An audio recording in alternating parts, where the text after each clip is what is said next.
Hi friends, welcome to this latest podcast of the Nationalist View, and we have with us a very special guest today from Jerusalem, Professor Efraim Inbar. Professor, thank you so much for joining us and taking time out from your busy schedule. And welcome to the My show. pleasure.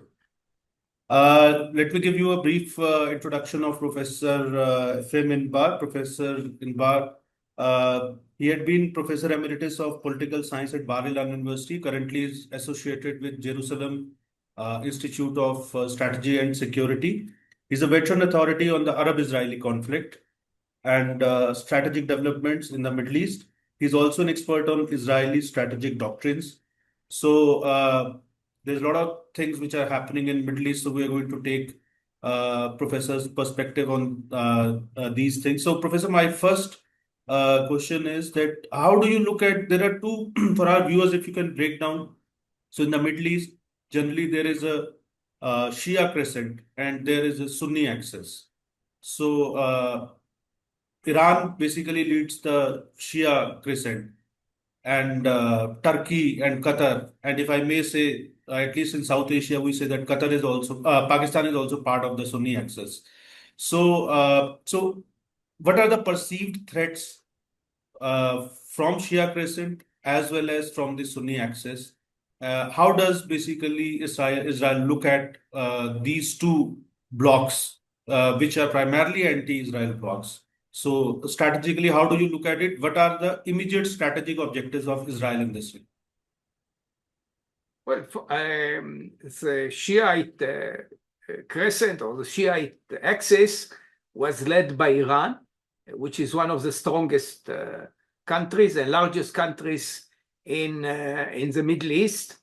And since it had a Shiite revolution in 1979, one of its targets was Israel. And it, as everybody knows, main slogans in public were "Death to America" and "Death to Israel." Israel was called the small Satan. Not a big consolation for us of being the small Satan. And it is quite clear that it had genocidal intentions against the Jewish state.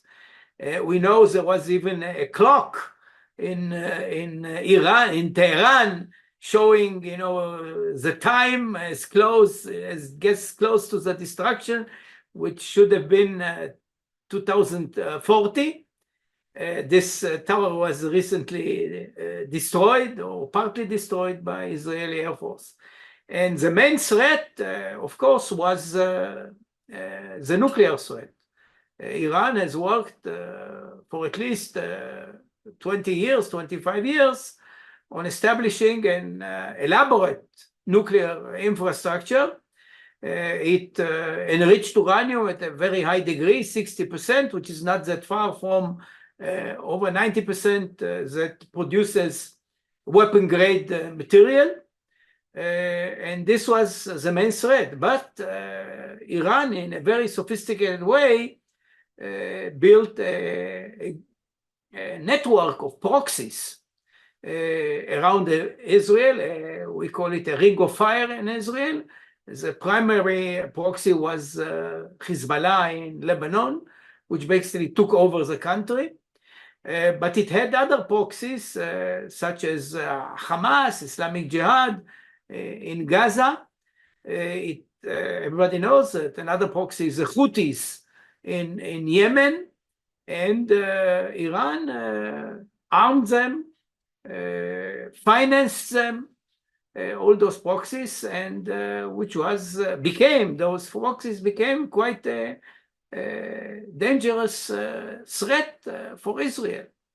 On October 7, 2023, Hamas brutally attacked Israel, and it started a chain of events that led to the weakening of the Shiite Crescent.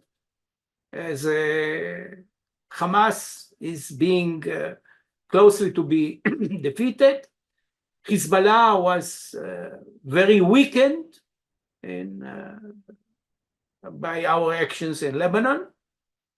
And during the Israel-Iran war, it refrained from doing anything because it felt so weak and threatened by Israel.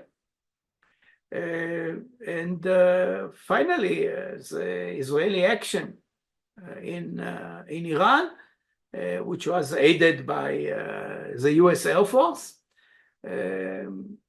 was very successful in destroying the nuclear infrastructure, the enrichment plants, the installation in Isfahan, which produce gas needed for the enrichment process. And what is noteworthy is decapitation of the nuclear scientific body in Iran. So basically, the Israeli actions since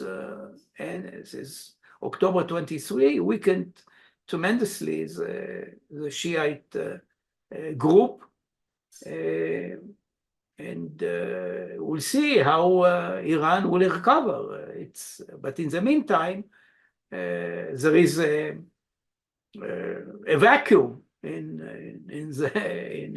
Middle East politics, which I think will be filled by the rising axis, which is a Sunni Axis, which its main components are Turkey, as you mentioned, Turkey and Qatar. Turkey is a very strong country. Turkey is a large country, over 90 million people. Turkey is a member of NATO. It has the second largest army in NATO.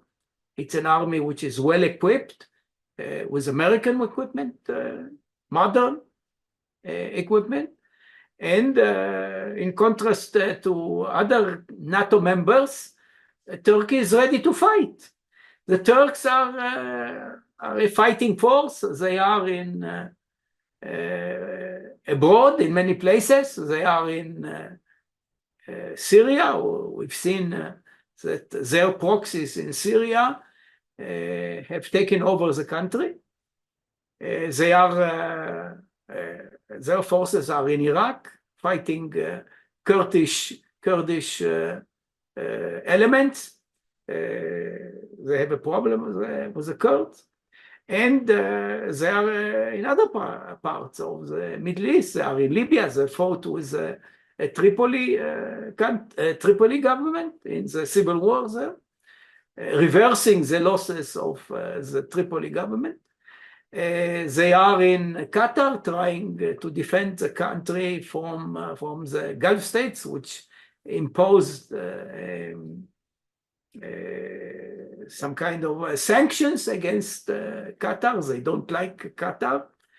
And they are in Africa. They are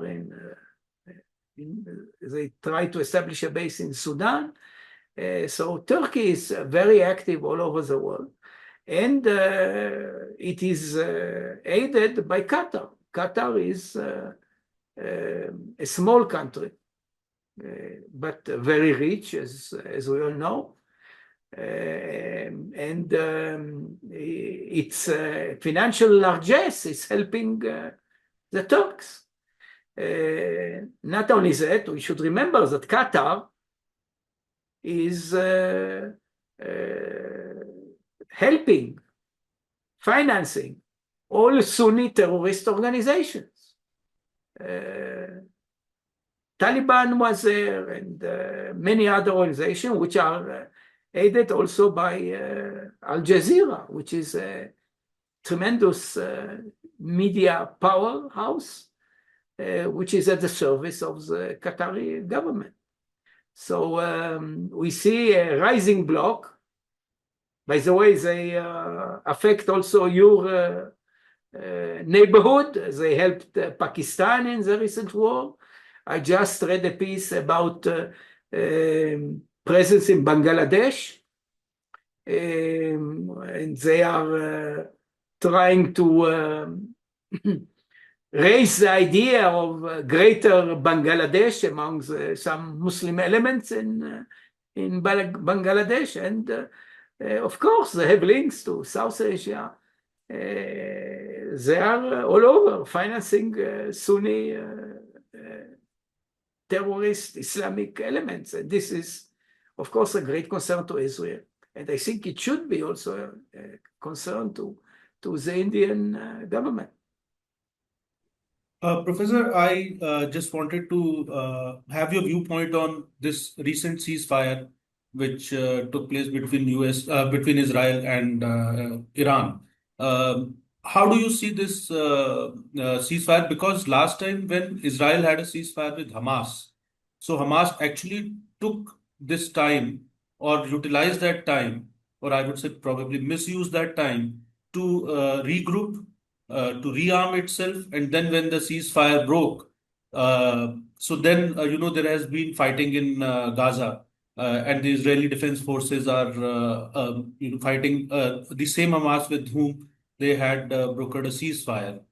So now, so generally, there is a broad pattern which we see in the Islamist forces, whether they are the states or the non-state actors, that whenever they are down and out and whenever their capabilities are degraded significantly, so then they go for the ceasefire, they regroup, and they basically come back again, and there's a fight. So how do you see this ceasefire between Israel and Iran in this context? Or what's your take on this? Is it going to last long, or is Iran going to kind of prepare itself again, utilize this window of ceasefire to regroup itself, its forces, and come back at Israel again? This is obviously a possibility that Iran will recuperate and try again to establish its nuclear infrastructure.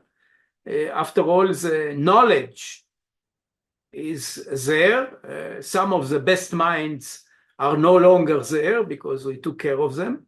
But this is obviously a possibility, and therefore what will happen in Iran depends much on the American position.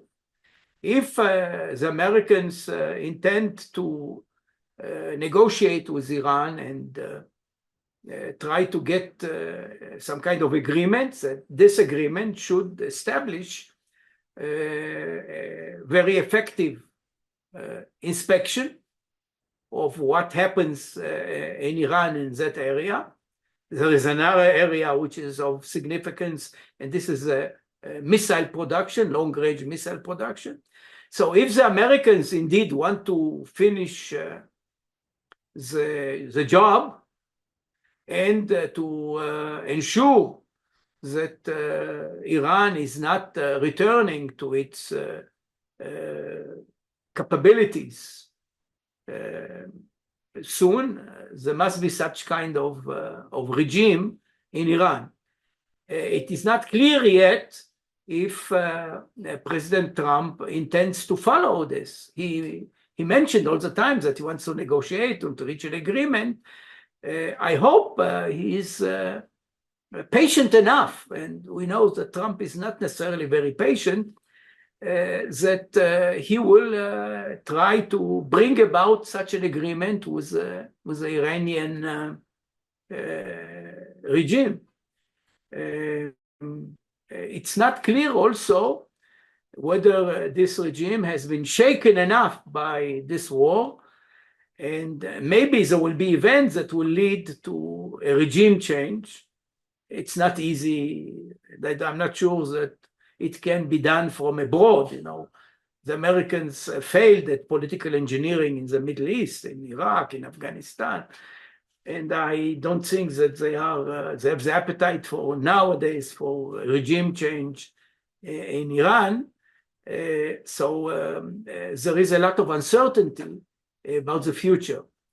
Nevertheless, I think that the Israeli strategy, and you asked about it, is basically what we call mowing the grass. If the grass grows again, we'll have to mow it again. So this is what we've been doing with our nice neighbors for many years, and maybe we'll have to do it also in Iran at some kind of near or distant future. This is obviously not a very pleasant scenario, but in order to survive, we have to do some unpleasant things. Professor, do you see a realignment of forces in the Middle East post this Israel-Iran war? And especially actually, I was talking to Colonel Miri Aisin the other day, and she said actually the realignment of forces had started happening after October 7, 2023, when Hamas attacked Israel. But do you see this realignment of forces expediting up? And what kind of realignment of forces can happen in the Arab world or in Middle East? Because we have seen a regime change in Syria. Now, earlier the regime was backed by Iran. The new regime is backed by Turkey.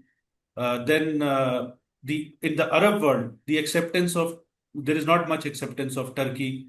Saudi Arabia, it's a well-known fact that Saudi Arabia, Iran, and Turkey, so they are basically rivals as far as claiming the leadership of the Islamic world is concerned. So, how do you see this realignment of forces happening? Because a significant thing happened this time.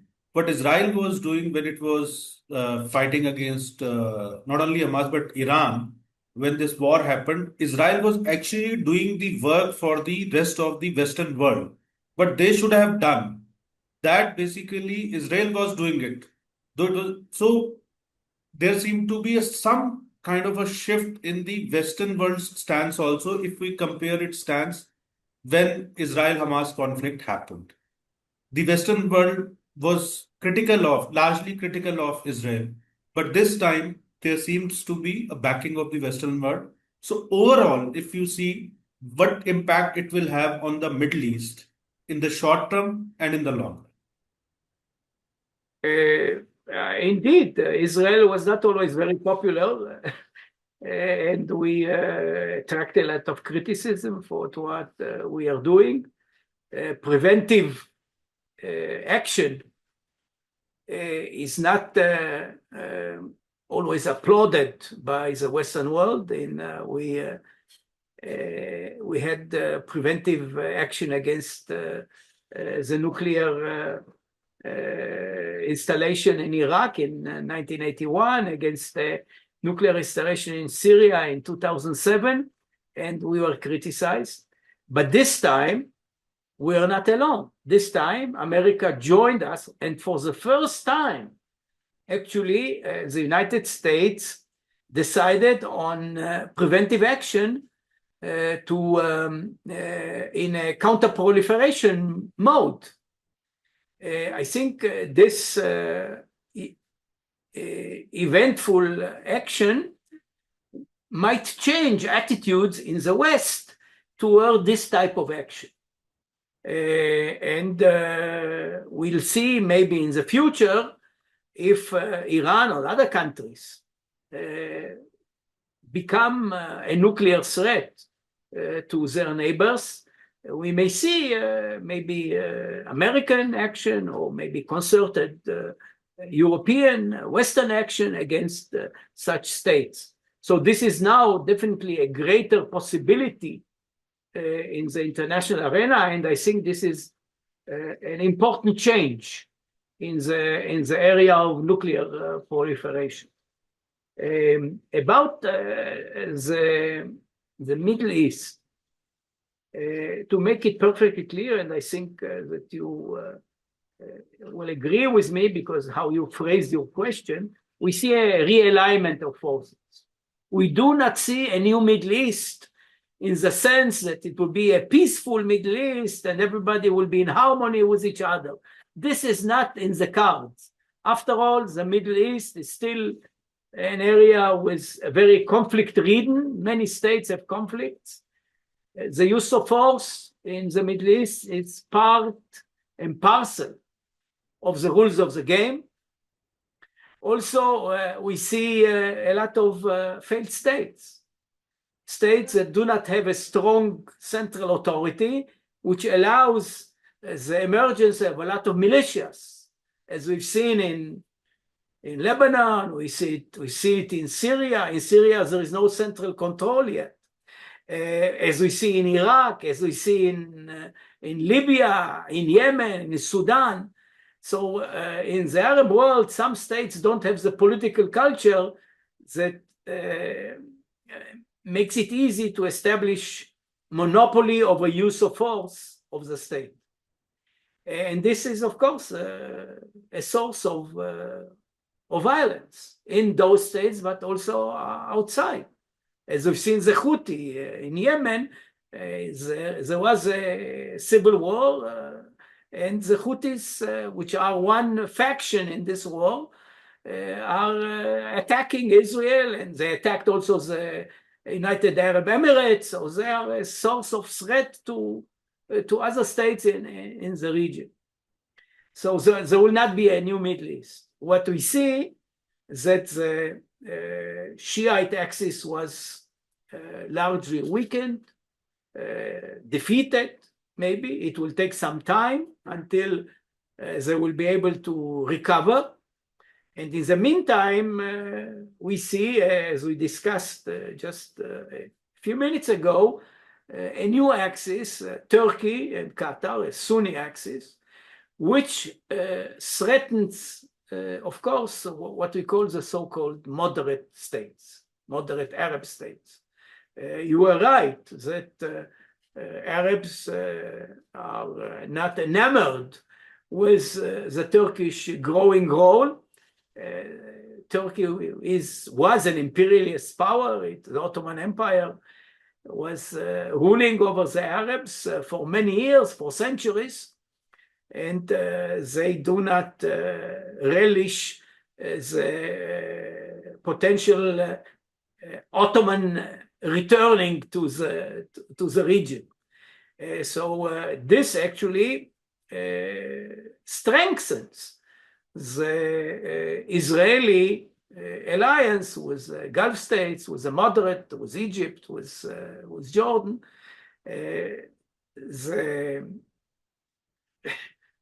The relationship grew closer, and the glue of the Abraham Accords, the strategic glue, was fear from Iran.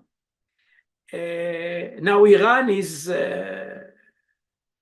weaker. They have less to fear Iran, but they definitely fear a Turkish-Qatar alliance. And Israel is an important ally to block such alliance. And actually, its role is stronger than vis-a-vis Iran, because Americans are blind to the Sunni Axis, to the rise of Sunni Axis. The Americans view Turkey as an important ally because of its strategic location and its willingness to fight, and overlook the nature of the Erdoğan leadership, who is basically a Turkish version of the Muslim Brotherhood, a Sunni radical organization.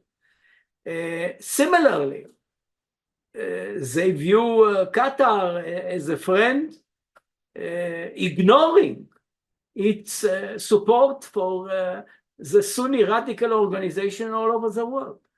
So they hope, probably, that Israel, maybe together with their lobbyists in the United States, will convince the Americans that those two countries are not dear friends, but are an anti-American force. If you take a look at public opinion in Turkey, public opinion in Turkey is very anti-American. So America is not such a good ally against the Sunni axis as it was against the Shiite axis. And on this issue, Israel has to work together with the Abraham Accords countries, with Egypt, with Jordan, in order to create a better understanding in the United States that this is a real danger. And I think also India should join this effort by its government, also by its diaspora in the United States and maybe in other places, in order to awaken the West to this new danger. I hope indeed that India, a rising power, will join in this effort, which makes it clear that it's this axis, Sunni axis, is a danger not only for Israel, for the Middle East, but it's a danger also for other parts of the world. And the world doesn't become nicer, doesn't become a calmer place, and we have to work together with other countries in order to try to contain this new danger. Professor, my last question is that do you think that a new strategic doctrine or a new doctrine, diplomatic doctrine or strategic doctrine has come up as far as Israel is concerned? Does Israel now have a new strategic doctrine, or this post Iran war, or let's say post October 7, 2023? So, or is it the same old doctrine which Israel is following? So this is for the understanding of our views, because there are a lot of analysts. So every time a military action happens, so there's always a talk about whether there's a new military doctrine. Like India, after Operation Sindhu, India has now got a new military or a strategic doctrine that if any terror action will take place on the soil of India or against India, so that will be considered as an act of war, and India will basically attack the country from where it has been done, or India will basically target. It will cross the border, and if it is war, then let it be a war.